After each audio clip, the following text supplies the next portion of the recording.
Sektor 36 merupakan sebuah film yang terinspirasi dari kisah nyata, menceritakan tentang seorang pembunuh psikopat yang menculik anak-anak, memperkosa, dan memotong-motong tubuh korban untuk dikonsumsi dagingnya, serta menjual organ-organ dari korbannya tersebut. Intinya psikopat yang satu ini benar-benar parah lah, melebihi Sumanto. Oke, tanpa lama-lama, langsung aja kita masuk alur ceritanya. Oh iya, jika kamu masih di bawah 17 tahun, sebaiknya skip aja video ini, karena film ini merupakan film berating air, yang dimana akan banyak menampilkan adegan disturbing, yang tak nyaman untuk ditonton. Dan maaf kalau di sini gua bakal banyak memberi sensor ke audio atau visual, karena tak layak untuk ditampilkan di YouTube. Ingat, kalau masih di bawah 17 tahun, mending skip aja dik, abang gak tega lihat adek kena mental, masih SMP tuh pasti. Film ini berlatar belakang di abad ke-20. Di awal film, kita diperlihatkan dengan seorang pemuda perindapan yang bernama Prem. Ia terlihat sedang santai berbaring di sofanya, sambil menonton acara televisi. Dan jika kalian penasaran dengan acara TV yang ditonton oleh si Prem ini, jadi intinya acara TV ini berisi tentang giveaway uang, yang dimana mereka mengundang seseorang untuk menjawab beberapa pertanyaan. Dan jika jawabannya benar, maka mereka akan memiliki dua pilihan. Mereka bisa mengambil hadiah uang tersebut, atau lanjut ke pertanyaan selanjutnya, yang dimana nominal hadiah uangnya lebih besar. Ya, mirip-mirip acara Family 100 lah. Si Prem menonton acara ini sambil memakan daging.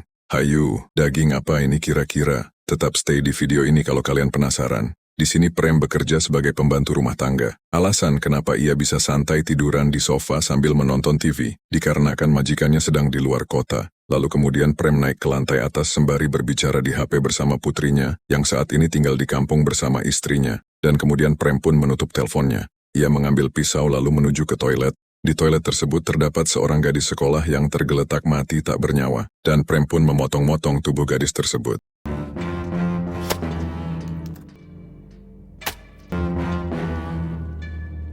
Oke, sampai di sini dulu introducing atau perkenalan dari Prem, si psikopat bangsat ini. Kita berpindah ke adegan selanjutnya. Di desa di India yang bernama Ravij Camp, seorang subinspektur polisi bernama Pandey sedang berdoa ke dewanya. Di sini dia juga nyembah Isaac Newton Anjir, karena ia sangat mengagumi Isaac Newton. Lalu ia mengenakan seragam polisinya dan mengantar putrinya yang bernama Vedu ke sekolah. Setelah itu Pandey menuju ke kantor polisi tempat ia bekerja. Di sana ada seorang pria yang melapor kalau anak gadisnya hilang.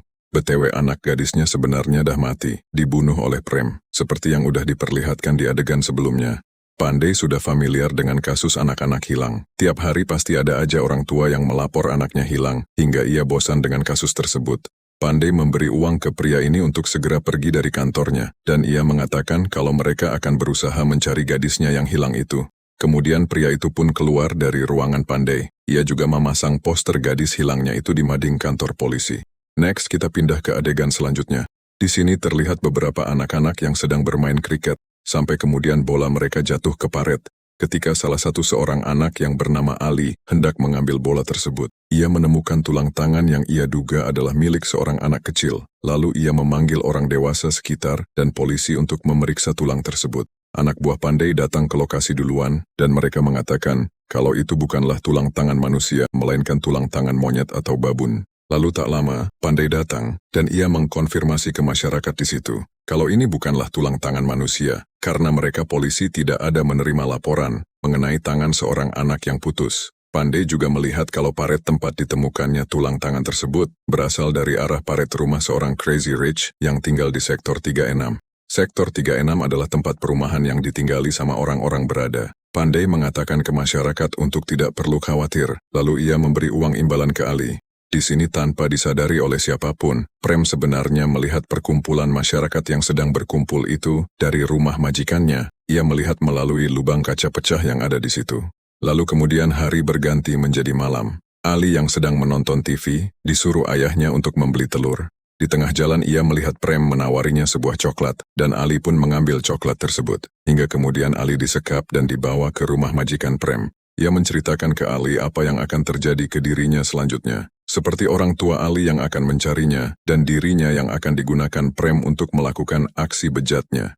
Prem membuka tali yang terikat di tangan Ali, hingga ketika Ali mengambil kesempatan tersebut untuk kabur, Prem mendorongnya ke tembok, hingga Ali pingsan. Dan di sini tiba-tiba kita diperlihatkan dengan adegan Prem sewaktu ia kecil. Berlatar pada tahun 1983, Prem kecil sedang disekap oleh pamannya. Ia disuruh bekerja sebagai penjagal daging hewan di situ. Tidak hanya itu, Prem juga sering dijadikan sebagai bahan pemuas nafsu sama pamannya ini. Hingga saat pamannya lengah, Prem mengambil pisau daging dan mencincang-cincang pamannya itu dengan rasa benci yang ia pendam selama ini. Dan dari sinilah ia mendapat rasa puas yang luar biasa dari membunuh seseorang dengan memotong-motong tubuhnya. Bahkan saking parahnya, ia juga memakan tubuh pamannya yang sudah terpotong itu setelahnya. Ia merasa ketagihan melakukan hal ini hingga terbawa sampai ia dewasa. Oke, kembali ke Ali yang pingsan di tembok tadi. Terlihat di sini Prem memotong-motong tubuh Ali yang sudah dibunuhnya tadi, sembari menelepon istrinya. Dan tak lama kemudian, seorang dokter yang bernama Chote datang untuk membeli organ manusia yang dijual si Prem ini. Prem mengambil organ tersebut dari kulkas dan memberikannya ke Chote. Mereka mengobrol sebentar membicarakan acara Family 100, hingga kemudian Chote minggat dari situ. Prem kembali ke rumah majikannya, dan ia membersihkan sisa-sisa tubuh Ali yang dieksekusinya tadi, dan membuang beberapa bagian tubuh Ali yang tak bisa ia konsumsi ke paret. Next, kita pindah ke adegan selanjutnya.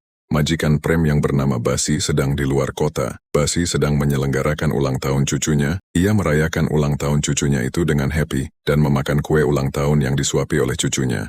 Lalu kita pindah lagi ke adegan selanjutnya. Di sini kita diperkenalkan dengan Chumki. Chumki sedang berpose mengambil foto dengan kameranya, dan foto tersebut dikumpulkan oleh ayahnya Chumki. Di sini perkenalan Chumki cuman singkat saja, tapi Chumki memiliki peran yang berpengaruh ke alur cerita, jadi pastikan kalian menyimaknya dengan baik.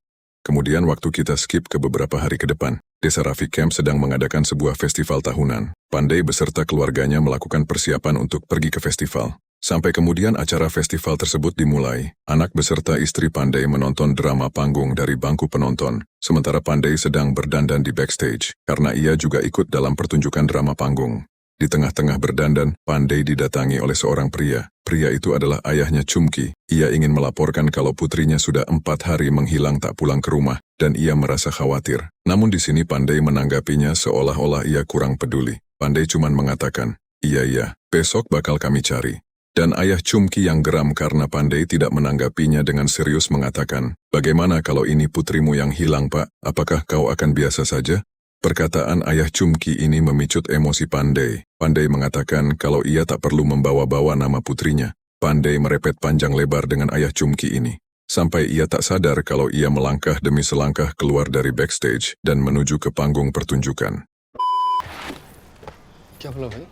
रोज फोटो लेके आ जाता साला पुलिस को कुछ काम ही नहीं लोग राजीव कैंप में तू सही है किसी काम का नहीं है नौटंकी छोटंकी उसका शक्तिमान उसे बुला लो तब होगा. Di sisi lain, Prem juga ikut datang ke festival ini dan ia siap untuk mencari mangsa baru. Prem mengenakan topeng supaya identitasnya tidak diketahui. Di sini Prem tidak beraksi sendirian. Ia mengajak dokter pembeli organ bernama Chote bersamanya. Chote menunggu di parkiran menggunakan mobil ambulan. Ketika pertunjukan panggung sudah selesai, Pandai menghampiri istrinya dan bertanya di mana Fedu putrinya berada. Dan si istri mengatakan kalau Fedu sedang buang air kecil. Pandai yang mendengar hal ini merasa panik dan takut kalau tiba-tiba putrinya diculik. Dan ya, hal yang tak diinginkan pun terjadi. Fedu yang sedang kencing dikejutkan secara tiba-tiba oleh Prem dari belakang. Prem menyumbat mulut dan hidung Fedu dengan sapu tangan hingga membuat Fedu pingsan. Dan Prem pun membawa Fedu bersamanya menuju ke Chote yang sudah menunggu di mobil ambulan. Ketika Prem sudah sampai di depan mobil ambulan, dan Prem hanya tinggal 1 langkah lagi, yaitu memasuki mobil ambulan secara diam-diam, namun naas, di sini Pandai melihat Prem, dan ia langsung mengejarnya. Hal ini membuat Prem langsung melarikan diri, dengan meninggalkan Fedu tergeletak di tanah di samping mobil ambulan. Fedu dibawa ke rumah sakit dengan mobil ambulannya Chote. Namun di sini mereka belum tahu kalau Chote sebenarnya ikut terlibat dalam rencana penculikan ini. Dan Chote pun mengganti rencananya dari menculik Fedu, menjadi membawa Fedu ke rumah sakit untuk diobati. Prem berlari dengan sangat jauh, dan Pandai mengejarnya dari belakang.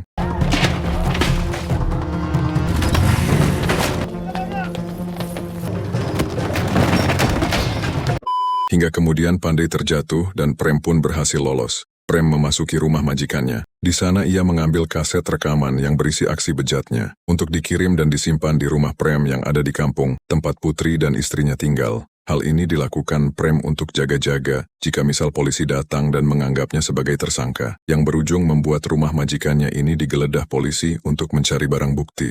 Sementara Pandey yang gagal mengejar Prem tadi, pergi ke rumah sakit menemui putrinya. Di sana istri Pandey marah-marah ke Pandey, karena hal ini tak akan terjadi kalau Pandey berada di sisi Fedu sebelumnya. Tapi di sini agak kocak sih istrinya. Pandey kan tadi habis dari panggung, lalu ia menemui istri sama anaknya. Nah, si istri bilang kalau anaknya lagi kencing, dan tak ada yang menemani. Di sini kenapa bukan istrinya aja yang nemani Fedu? Kalau misal Pandey telat dikit datangnya, terus istrinya dah nangis-nangis di situ karena Fedu berhasil diculik, gimana coba? Masa masih mau nyalahin Pandey juga? Terus Pandey yang baru turun dari panggung terheran-heran kenapa istrinya nangis. Lalu Pandey nanya, lah kenapa nangis kode? Konteks? BTW hal ini membuat Pandey teringat kembali atas perkataan ayah Chumki di backstage sebelumnya, yang mengatakan, bagaimana kalau ini putrimu yang hilang pak? Apakah kau akan biasa saja? Dan ini membuat Pandey langsung merasa bersalah ke ayahnya Chumki. Pandey mendatangi ayah Chumki dan memintanya untuk mengisi surat report atas kehilangan putrinya itu, dan polisi akan segera menyelidikinya. Next kita beralih ke adegan selanjutnya. Di sini seorang anak Crazy Rich bernama Viva An sedang meminum susu, sementara ibunya sedang berada di telepon. Hingga kemudian bus Viva An datang, dan Viva An pun menuju ke bus. Saat hendak mengucapkan dadah, dua pria yang menaiki motor tiba-tiba lewat dan menculik Viva An. Oke, di sini gue ingin kalian mengingat tentang Viva An yang diculik ini, karena ini berpengaruh ke alur cerita. Next kita lanjut ke adegan Pandey, yang terlihat sedang mengisi surat report atas kehilangan Chumki. Di surat report itu tertulis, di tanggal 9 malam Oktober, Chumki terakhir kali terlihat di depan rumahnya Basi. Hal ini berdasarkan saksi dari Kang Becak langganannya Chumki, yang malam itu mengantar Chumki ke rumahnya Basi. Setelah mendapat semua bukti-bukti ini, Pandey langsung mendatangi Basi. Di depan pintu Pandey disambut oleh pembantunya Basi, yaitu Prem. BTW di sini Pandey belum tahu kalau Prem yang waktu itu menculik putrinya.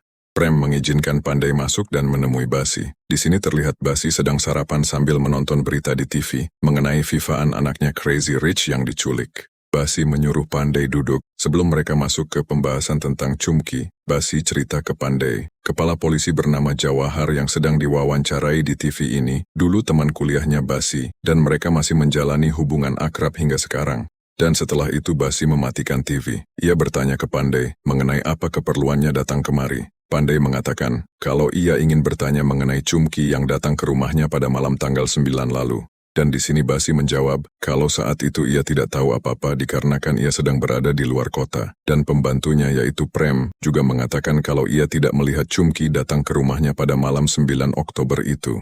Lalu tak lama kemudian, di tengah-tengah obrolan, tiba-tiba ayah Chumki memasuki rumah. Dengan nada emosi ayah Chumki mengatakan kalau si Basi bohong, Basi menculik dan memperkosa putrinya. Rape किया मेरी बेटी को सर मेरा बेटी कहाँ है सर इन्होंने किडनैप किया है मेरी बेटी को Basi mengatakan kalau ia emang memperkosa putrinya, namun ia membayarnya, karena Chumki emang bekerja sebagai gadis panggilan. Tapi kasus menghilangnya Chumki, Basi tidak tahu menahu. Dan di sini Pandey marah ke ayah Chumki. Di surat laporan, ayah Chumki mengatakan ke Pandey kalau putrinya bekerja sebagai sekretarisnya Basi. Namun ternyata, ia malah bekerja sebagai gadis panggilan. Pandey bertanya ke ayah Chumki, apakah benar Chumki bekerja di tempat Basi sebagai gadis panggilan? Dan ayah Chumki pun menjawab, iya benar, putriku emang bekerja sebagai gadis panggilan. Tapi kan itu bukan urusanmu, itu hak aku yang menyuruh Chumki menjadi gadis panggilan. Tugasmu hanyalah mencari Chumki yang hilang sebagai seorang polisi. Setelah mendengar hal ini Pandey naik pitam cuk karena ayah Chumki telah membohonginya. Pandey memukul dan menyeret keluar ayah Chumki. Tetapi ia berkata kalau ia tetap akan menyelesaikan tugasnya untuk menemukan Chumki. आप पे भरोसा करके मैंने बहुत बड़ी वो तो मैं ढूंढ के रहूंगा.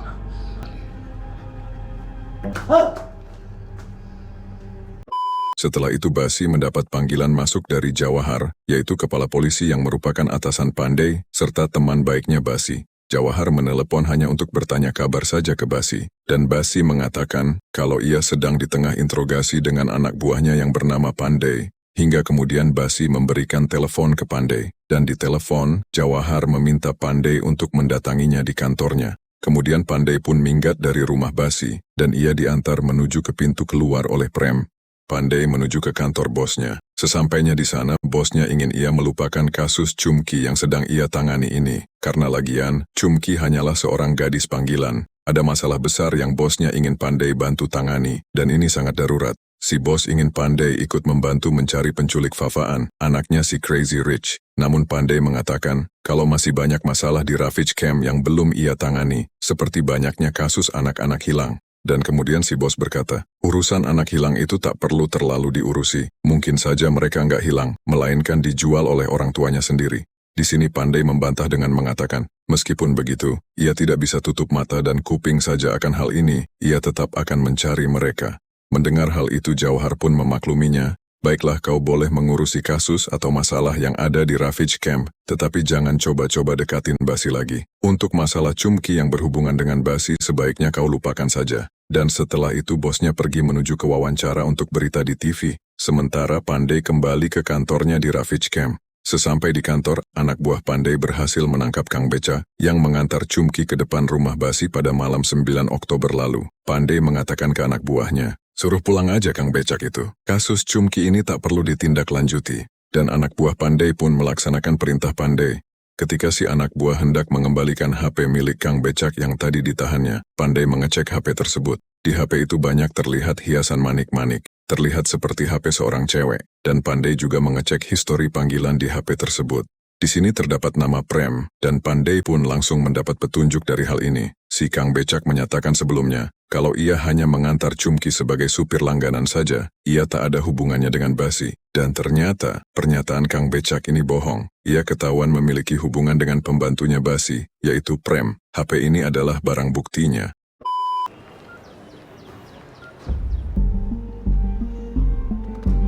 फोन तो फेंक देता फटक दरवाजा बंद कर दे Lalu kemudian Pandai pun pergi lagi ke kantor bosnya. Di sana ia mengatakan ke bosnya, kalau ia sudah tahu siapa dalang di balik kasus Chumki. Pandai menjelaskan, di saat Chumki diantar Kang Becak malam itu, Prem menyekap Chumki dan membawanya masuk ke dalam rumah. Dan HP Chumki diserahkan Prem ke Kang Becak. Prem meminta Kang Becak untuk membuang jauh HP si Chumki ini, entah ke paret atau ke jalan, untuk menghilangkan barang bukti. Namun di sini si Kang Becak tidak membuang HP Chumki. Ia menyimpan HP Chumki dan menjadikannya sebagai HP pribadinya.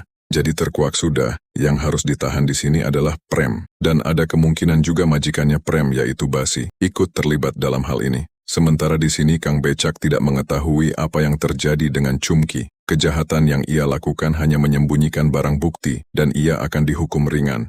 Setelah menjelaskan semua hal ini, bosnya Pandai bukannya merasa bangga karena anak buahnya Pandai. Ia malah menskor si Pandai. Bosnya marah, sudah berapa kali ia katakan, jangan usik Basi lagi. Mungkin saat ini yang menjadi tersangka dan akan ditangkap adalah pembantunya, yaitu Prem. Tapi kemudian hal itu akan mengarah ke majikannya yaitu Basi, yang juga akan dicurigai. Dan setelah itu, Jauhar minggat, karena ada wawancara yang akan ia hadiri. Di wawancara tersebut ia mengatakan, kalau Fifaan si anak Crazy Rich sudah ditemukan. Hanya butuh waktu 2 hari bagi polisi khusus untuk menemukannya. Oke, di sini waktu akan di-skip ke beberapa minggu ke depan, yang dimana di dalam beberapa minggu ini, Pandai hanya menjadi bapak-bapak komplek biasa yang hobi main catur sambil ngopi, dikarenakan ia sedang diskors oleh bosnya. Ia tak boleh mendatangi kantor dan menggunakan seragam sampai masa skorsnya habis. Di suatu malam, Prem yang sedang asik makan sambil nonton acara Family 100 dipanggil oleh Basi. Basi ingin Prem merapikan kamarnya, karena si Basi ini habis main sama ciwi-ciwi panggilan. Prem juga disuruh mengamankan rekaman adegan sepak terjangnya si Basi ini. Team की तरफ प्रेम आप सभी को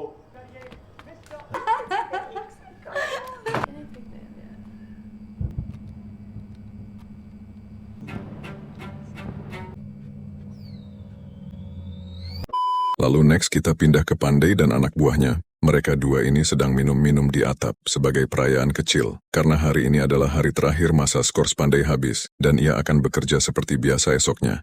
Di sini mereka melihat Chote, yaitu dokter yang saat itu menyetir mobil ambulans membawa Putri Pandai ke rumah sakit. Chote terlihat sedang merokok di depan rumah sakit. Dari awal, si Pandai ini dah curiga sama si Chote, karena saat Fedu diculik oleh Prem, dan Prem berhenti tepat di depan mobil ambulans, mesin mobil tersebut sudah menyala, seolah-olah ia sedang standby menunggu kedatangan Prem. Hingga kemudian Prem ketahuan oleh Pandai, lalu melarikan diri, dengan meninggalkan Fedu tergeletak di tanah, dan Chote dengan mobil yang sudah standby menyala itu langsung membawa Fedu ke rumah sakit. Pandey mempunyai firasat kalau Chote dan Prem sebenarnya bekerja sama untuk menculik anaknya. Dan di sini, Pandey kepikiran untuk menyekap dan menginterogasi Chote, dibantu dengan anak buahnya yang saat ini sedang bersamanya. Ketika tengah malam tiba, dan Chote terlihat sedang sendirian di ruangannya, Pandey beserta anak buahnya menyekap Chote, lalu dibawa ke rumah kosong. Di sana mereka menginterogasi Chote sambil memukulinya, hingga akhirnya Chote ngaku kalau dalang di balik penculikan putri Pandey saat itu adalah Prem. Dan di sini Chote juga mengatakan kalau ia tak berniat menculik putri Pandey. Ia hanya disuruh Prem sebagai supir yang menjemput dan mengantarnya saja. Doctor साहब मैंने कुछ नहीं कहा तेरे से पूछो तेरे से मैंने कुछ नहीं कहा सर मैंने तब सर मैं वो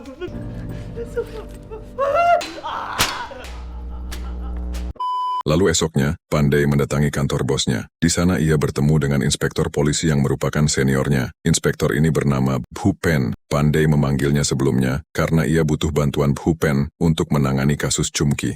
Pandey mengatakan kalau ia memiliki bukti siapa dalang di balik semua ini. Ia adalah Prem, yaitu pembantunya Crazy Rich bernama Basi yang tinggal di sektor 36. Pandey telah menangkap seseorang yang merupakan antek-antek dari si Prem ini. Ia adalah Chote, seorang dokter yang bekerja di rumah sakit di Ravij Camp. Pandey berencana membawa Bhupen ke tempat si Chote disekap. Dan tak lama kemudian, Jawahar permisi karena ada sesuatu yang harus ia lakukan. Jawahar menaiki mobilnya. Di tengah jalan, ia menelepon seseorang. Seseorang tersebut adalah tukang pukul. Ia meminta tukang pukul ini untuk datang ke tempat Chote disekap dan mengeksekusi si Chote untuk menghilangkan barang bukti sebelum Pandey dan Bhupen tiba di sana. Jawahar juga menelepon Basi untuk memberitahukan semua hal ini. Jadi dah jelas di sini ya, kalau Jawahar dan Basi benar-benar sahabat yang sangat akrab, mereka menopang satu sama lain di keadaan yang sulit. Lalu kita pindah ke Pandey dan Bhupen yang telah tiba di rumah kosong, tempat Chote disekap. Di sana mereka melihat Chote sudah tidak ada. Pandey bertanya ke anak buahnya, kenapa ia tidak mengawasi Chote? Dan anak buahnya menjawab, kalau ia tadi pergi nyari makan bentar. Dan di sini Pandey pun naik pitam, ia memukuli, sambil menganjing-anjingi anak buahnya ini. Di sini Bhupen mengatakan ke Pandey, ia ingin Pandey menangkap Prem untuk segera diinterogasi malam ini demi mencari jawaban yang lebih jelas. Lalu kemudian malamnya, Pandey sudah menangkap Prem dan membawanya ke sebuah gudang untuk diinterogasi. Di sini Prem meminta Pandey untuk melakukan interogasinya besok saja karena sebentar lagi acara Family 100 akan dimulai dan ia tak ingin melewatkannya dikarenakan ia sangat terobsesi dengan acara TV tersebut. Namun ya, kalau mau diinterogasi sekarang, Prem masih mau. Yang penting ia sudah kembali ke rumah nanti saat acara Family 100 ditayangkan. Pandey tanpa basa-basi langsung memulai interogasi. Ia bertanya ke Prem mengenai Chumki dan di mana ia sekarang. Kemudian Prem menjawab kalau Chumki sebenarnya sudah mati. Prem menjelaskan kronologi Chumki dengan santai dan tenang. Di sini ia mengatakan, di malam tanggal 9 Oktober saat itu, majikannya Basi sedang ada urusan bisnis di luar kota. Jadi hanya Prem seorang yang tinggal di rumah. Prem menelepon Chumki untuk datang ke rumah Basi karena ada kostumer yang minta untuk dilayani oleh Chumki. Sesampainya Chumki di sana, ia tidak menemukan kostumer yang Prem maksud. Kemudian Chumki ditawari secangkir teh oleh Prem, namun Chumki menolak dan mengatakan kalau ia tidak punya waktu untuk hal ini. Jika memang tidak ada kostumer maka ia akan pergi. Namun sebelum Chumki pergi, Prem memberi uang ke Chumki dengan syarat ia harus berhubungan anu dengan Prem. Chumki yang melihat nominal uang yang ditawarkan Prem hanya bisa tertawa, karena nominalnya sangat kecil. Chumki juga berkata ke Prem, kalau ia tak sudi melakukan hubungan dengan seorang pembantu rumah tangga. Mendengar hal ini, Prem merasa sangat marah dan kesal, dan kemudian ia mencekik mati si Chumki, menggunakan selendang yang Chumki kenakan di lehernya, hingga si Chumki pingsan dan tak bernafas lagi. Prem mengambil HP Chumki, dan ia memberikannya ke Kang Becak Chumki, yang sedang menunggu di luar. Prem menyuruh si Kang Beca untuk membuang jauh HP tersebut. Setelah itu Prem masuk lagi ke rumah, dan ia memperkaos tubuh Chumki yang sudah mati itu. Setelah selesai memperkaos, Prem memotong-motong tubuh Chumki lalu memakannya. Beberapa sisa bagian tubuh Chumki Prem berikan ke anjing untuk dimakan. Setelah memakan habis seluruh bagian tubuh Chumki, Prem mengubur tulang-tulang Chumki di halaman rumah Basi. Lalu kemudian, Pandey mengajukan pertanyaan lagi. Pandey bertanya mengenai poster anak-anak hilang yang tertempel banyak di mading kantornya. Apakah itu juga ulah Prem? Dan Prem pun menjawab, Benar, dan itu adalah bagian dari bisnis. Ia menculik dan membunuh anak-anak itu untuk diambil organnya, lalu dijual ke Chote. Sementara daging dari anak-anak itu ia makan, lalu tulangnya ia buang ke paret yang mengarah ke Ravage Camp.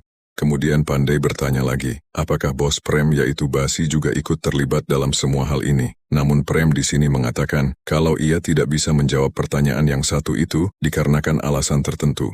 Setelah Pandey mendapat semua informasi ini, si Prem tiba-tiba ngebet untuk izin segera dilepaskan dari interogasi, karena sebentar lagi, acara favoritnya akan dimulai. Dari awal sampai akhir interogasi, Pandey berusaha untuk tetap kalem dan menahan emosinya, sampai informasi yang ia gali terkuak semua. Hingga sampai akhirnya, Pandey tidak bisa menahan emosinya lagi. Ia memukul Prem dan menganjing-anjinginya. Pandey benar-benar marah atas sikap psikopatnya Prem yang melebihi Sumanto. Pandey mengatakan, kalau saja saat itu Prem berhasil menculik putrinya, maka putrinya akan mengalami nasib tragis yang sama, seperti anak-anak hilang lainnya. Dan kemudian setelah itu, Prem pun dijebloskan ke penjara. Di dalam sel tahanan, Prem masih sempat-sempatnya teriak, Prem ingin segera menonton acara TV favoritnya. Pandey yang tak tahan dengan suara teriakan Prem, langsung menyalakan TV dan membesarkan volumenya, sehingga Prem masih bisa mengikuti acara favoritnya itu, walau hanya dari mendengar audionya saja.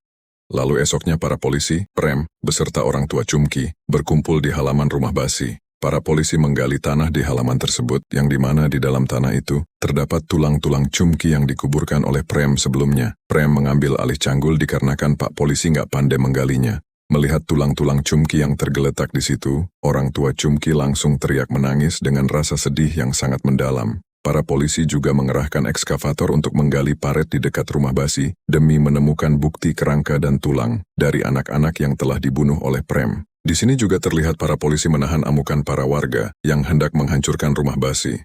Polisi membawa keluar Prem yang merupakan dalang di balik kisah horor ini, serta Basi yang statusnya saat ini masih menjadi tersangka dan perlu dilakukan penyelidikan lebih lanjut. Apakah Basi terlibat dalam kasus pembunuhan ini atau tidak? Prem dan Basi dibawa ke kantor polisi, sementara polisi yang menahan amukan para warga di depan rumah Basi dilepaskan. Para warga langsung mengeksekusi rumah Basi dengan menghancurkan properti beserta isi dari rumah si Basi. Akibat dari tragedi yang terjadi ini, masyarakat setempat memberi julukan ke rumah Basi sebagai The House of Horror. Sesampai di penjara, Prem langsung dijebloskan masuk ke sel tahanan, sementara Basi dihadapkan dengan Jawahar sang kepala polisi. Dan ya, di sini mereka berdua kan sahabat karib dah dari lama. Tentu kalian tahu cerita selanjutnya macam mana. Hukum di India ini dah 11-12 sama hukum di Wakanda.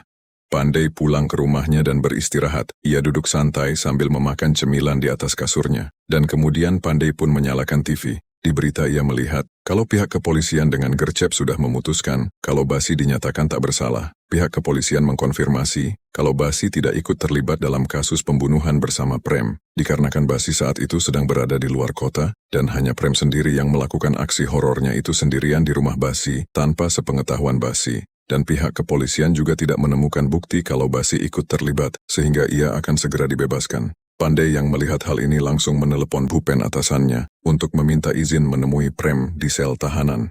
Lalu esoknya Pandey menjumpai Prem. Pandey bertanya beberapa pertanyaan yang belum sempat ia tanya sebelumnya ke Prem, seperti kemana uang hasil penjualan organ yang Prem dapat selama ini disembunyikan. Dan Prem pun menjawab kalau semua uang itu sudah ia kirimkan ke kampung untuk menghidupi keluarganya yang ada di sana. Prem juga berkata kalau ia tak akan ditahan di sel ini untuk selamanya dan sebentar lagi ia akan segera dibebaskan, dikarenakan majikannya yaitu Basi pasti akan melakukan upaya untuk membebaskannya. Namun di sini Pandey mengatakan kalau Basi tak akan melakukan hal itu. Basi hanya membebaskan dirinya sendiri. Semua kesalahan atas kasus ini, ia limpahkan semuanya ke Prem. Prem yang mendengar hal ini pun merasa putus asa. Kemudian Pandey melontarkan pertanyaan terakhir. Pandey bertanya, apakah Prem memiliki bukti kalau Basi ikut terlibat dalam hal ini? Sebelumnya Pandey sempat melontarkan pertanyaan ini saat sedang menginterogasi Prem di gudang. Namun waktu itu Prem tidak mau menjawabnya. Dan saat ini adalah saat yang tepat untuk menjawab dengan jujur. Karena tak ada lagi orang yang akan menolong Prem saat ini. Prem hanya bisa pasrah menerima nasibnya di dalam sel tahanan. Dan di sini akhirnya Prem pun menjawab pertanyaan Pandey dengan jujur. Prem mengatakan, suatu saat ketika Basi sedang berhubungan dengan gadis panggilannya, Basi merekam semua adegan sepak terjangnya itu dengan kamera yang diletakkan di depan kasurnya. Dan setelah selesai berhubungan, ia memanggil dan menyuruh Prem untuk membunuh gadis panggilan tersebut. Di sini Prem membunuh gadis panggilan tersebut, dan hal ini tentu terekam oleh kamera. Saat ini rekaman kamera tersebut Prem simpan di rumah istrinya yang berada di kampung, dan rekaman itu adalah bukti jelas kalau Basi sebenarnya sudah tahu kalau si Prem ini suka membunuh, dan Basi menyuruh Prem untuk membunuh seseorang tanpa perlu mengotori tangannya sendiri. Kemudian setelah itu, Pandey malamnya menaiki bus untuk melakukan perjalanan menuju ke kampung halaman Prem, ke tempat istri dan putrinya tinggal. Pandey juga meminjam laptop dari anak buahnya untuk memutar rekaman yang disebutkan Prem sebelumnya. Hingga kemudian ketika Pandey telah sampai di rumah istrinya Prem, ia meminta kaset rekaman yang diantarkan Prem sebelumnya dan Pandey memutarnya di laptop. Di rekaman itu Pandey melihat kalau apa yang dikatakan Prem sebelumnya benar. Pandey merasa mual ketika menontonnya dan kemudian Pandey pun pulang dengan membawa rekaman ini sebagai bukti. Pandey pulang dengan menunggu bus di pinggir jalan, namun naas, bus tak kunjung datang. Hingga kemudian sebuah mobil lewat dan Pandey nebeng di mobil itu.